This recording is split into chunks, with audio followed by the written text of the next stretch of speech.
Hello' everyone নমস্কাৰ মই প্ৰিয়ংকে আপোনালোকলৈ নতুন এটা ভিডিঅ'লৈ স্বাগতম জনাইছোঁ।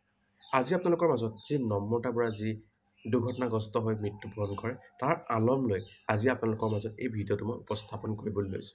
নিশ্চয় ভিডিঅ'টো শেষৰ ফালে চালে আপোনালোকে হয়তো বুজি উঠিব আৰু মোৰ নিজস্ব দৃষ্টিভংগীৰ ফালৰ পৰা দুটামান কথা আপোনালোকৰ মাজত অৱগত কৰিব বিচাৰিছোঁ। প্ৰথম কথা, আমাৰ যিসকল অভিভাৱক অভিভাৱিকা আছে সেইসকলৰ দায়িত্ববোধ থকা উচিত বুলি মই ভাবিছোঁ। কিয়নো কৈছোঁ, প্ৰায় সংখ্যক গাঁও ভূঞ অঞ্চলৰ পৰা আমাৰ যুৱক যুৱতীসকল কৰ্মসংস্থাপনৰ বাবে যায় বা নতুবা তেওঁলোকে পঢ়া শুনা কৰিবলৈ যায়। প্ৰায় সংখ্যক গাঁও ভূঞ অঞ্চলৰ পৰা যায়। তেনে ক্ষেত্ৰত গাঁও ভূঞ অঞ্চলৰ পৰা এখন বিশাল চহৰলৈ যায় আৰু এই বিশাল চহৰ এখনত তেওঁলোকে থাকি তেওঁলোকৰ যিটো বহল এটা পৰিৱেশ পায়, এই বহল পৰিৱেশৰ মাজত আবদ্ধ হৈ তেওঁলোকে সীমিত কিছুমান বস্তু হেৰুৱাই পেলায় আৰু তাৰ ফলত কি হয়, তেওঁলোকে পৰিসীমাৰ বাহিৰলৈ তেওঁলোক যাবলৈ সক্ষম হয়। তেনে ক্ষেত্ৰত অভিভাৱক অভিভাৱিকাসকল পোনপ্ৰথমে গুৰুত্বপূৰ্ণ ভূমিকা পালন কৰিব লাগে বুলি মই ভাবিছোঁ। কাৰণ বিশাল এখন চহৰত কোনেও কাকো চাবলৈ সময় নাথাকে। তেনে ক্ষেত্ৰত কি হ'ব লাগিব, অভিভাৱক অভিভাৱিকাসকল পূৰা দায়বদ্ধতা থাকিব লাগিব।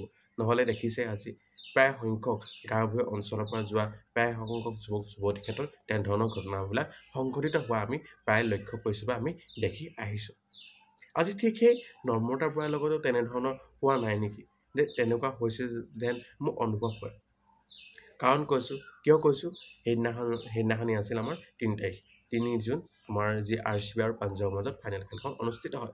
আৰু ফাইনেল খেলখন অনুষ্ঠিত হোৱাৰ পাছত যেতিয়া আমাৰ RCB জয়লাভ কৰে, তেতিয়া প্ৰায় 1:45 ছিকিউৰিটি গাৰ্ডক তেওঁ নম্ৰতা কি গ'ল, মিছাকৈ কৈ গৈছে যে তেওঁ মেডিকেললৈ যাম বুলি তেওঁ এযোৰ ঘৰুৱা ড্ৰেছ পিন্ধি তেওঁ গুচি গৈছে। আৰু কি হৈছে, তেওঁ সেই লগৰসকলৰ লগত তেওঁ কি হৈছে, এই মেঘালয় পালেগৈ। মেঘালয় গৈ ছান ৰাইজেছ চাবলৈ গৈছে। অৰ্থাৎ ছিকিউৰিটি গাৰ্ডক মেডিকেললৈ যাওঁ বুলি কৈ মিছা কথা কৈ গৈছে প্ৰায় 1:45। আচলতে ইমান ৰাতি এগৰাকী ছোৱালী এটা মিছা কথা কৈ যদি যাব পাৰিছে, নিশ্চয় হয়তো ইয়াত কোনোবাখিনিত কি হৈছে, কিমান মিছা কথাৰ মাজত আবদ্ধ হৈ আছিল মাক দেউতাকে হয়তো বুজিব বা জানিব পাৰিব। এতিয়া কথা হ'ল, এই ঘটনাটো তেওঁ মৃত্যু কেনেধৰণে হ'ল বা কেনেধৰণৰ কি হ'ল, এইবিলাক আমাৰ আচলতে বিচাৰ্য বিষয় নহয়। নিশ্চয় আৰক্ষী প্ৰশাসন আছে, তেওঁলোকে হয়তো অৱগত কৰিব বা তেওঁলোকে হয়তো বিবেচনা কৰিব। প্ৰথম কথা, এতিয়া আমি যিটো ভিডিঅ' ক্লিপ পাইছিলোঁ বা ভিডিঅ'টোত আমি দেখা পাইছিলোঁ, ভিডিঅ'টোত যেনেধৰণৰ তেওঁলোকে হাঁহি তামাচে বা ফূৰ্তি কৰি গৈছিল, তেনে ক্ষেত্ৰত যে তেওঁক যে অপহৰণ কৰিছিল তেনেধৰণৰ মোৰ বোধগম্য নহয়।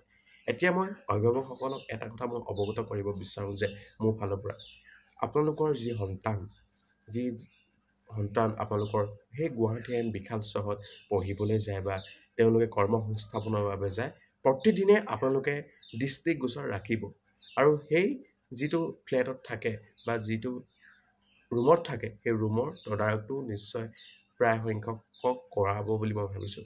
সেই যিটো ৰুমত থাকে, ৰুমৰ যিজন মালিকৰ আপোনালোকে ফোন নাম্বাৰ ৰাখিব বা তেওঁলোকৰ পৰা খা খবৰবিলাক লৈ থাকিব বুলি মই ভাবিছোঁ। কিয়নো কৈছোঁ, আজি যদি আপোনাৰ সন্তানে যদি কয় মই বাহিৰৰ পৰা আহোঁগৈ, মই বাহিৰত কিবা এটা খাই আহোঁগৈ, তেনে ক্ষেত্ৰত আপুনিও হয়তো সুধি চাব যে কি খাবলৈ যায়, বাহিৰত কাৰ লগত যায়, ক'লৈ যায়, ৰাতি তেওঁ ওলাই যায় নে নাযায়, আৰু ওলাই যায় যদি কি কৰিবলৈ যায়। আৰু আজিকালিতো হয়তো প্ৰায় দেখিছে যে আমাৰ হোমষ্টেবোৰ খুব, আমি হয়তো গুৱাহাটী হেন চহৰত দেখিবলৈ পাইছোঁ, হোমষ্টেত বিভিন্ন ধৰণৰ পাৰ্টি হয়, তামাচা হয় আৰু বিভিন্ন ধৰণে আমি হয়তো বাতৰিসমূহত পাই আহিছোঁ। তেনে ক্ষেত্ৰত অভিভাৱকসকল খুব সাৱধান হ'ব লাগে বুলি ভাবিছোঁ। আৰু প্ৰায় সংখ্যক অভিভাৱকৰ কথা ক'ব বিচাৰোঁ যে গাঁওবোৰীয়া অঞ্চলৰ এজন অজলা হয়, তেওঁলোকতো গুৱাহাটী কোন ঠাই কোন জেগা তেওঁলোকে চিনি নাপায়।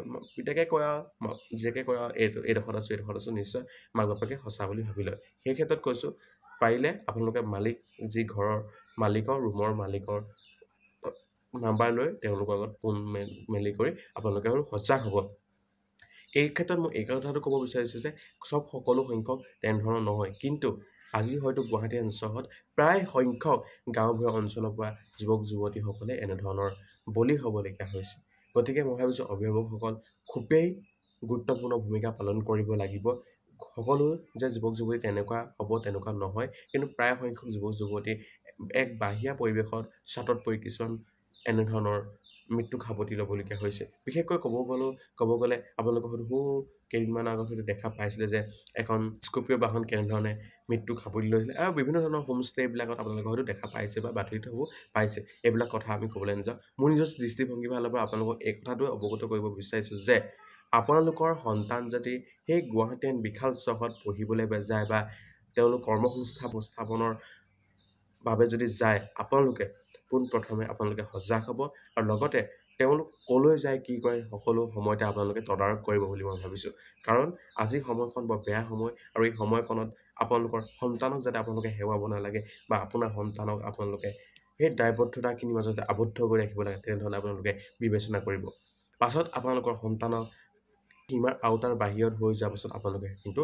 ৰখাব নোৱাৰিব যি কি নহওক মই এটাই অনুৰোধ কৰিম যে অভিভাৱকসকল সদায় সজাগ হওক আৰু লগতে যিহেতু যুৱক যুৱতীসকলো সাৱধান হোৱাটো লক্ষণীয় বিষয় বুলি ভাবিছোঁ কাৰণ আপোনালোক হৈছে এখন বিশাল চহৰলৈ যায় আৰু বিশাল চহৰত গৈ আপোনালোক কৰ্মসংস্থাপনৰ বাবে যায় বা পঢ়িবলৈ যায় তেনে ক্ষেত্ৰত সাৱধান সতৰ্ক সদায় অটুট ৰাখি আপোনালোকে কামবোৰ আগবাঢ়িব আজি এই ভিডিঅ'টো মোৰ ইমানেই আছিল ধন্যবাদ জয় অসম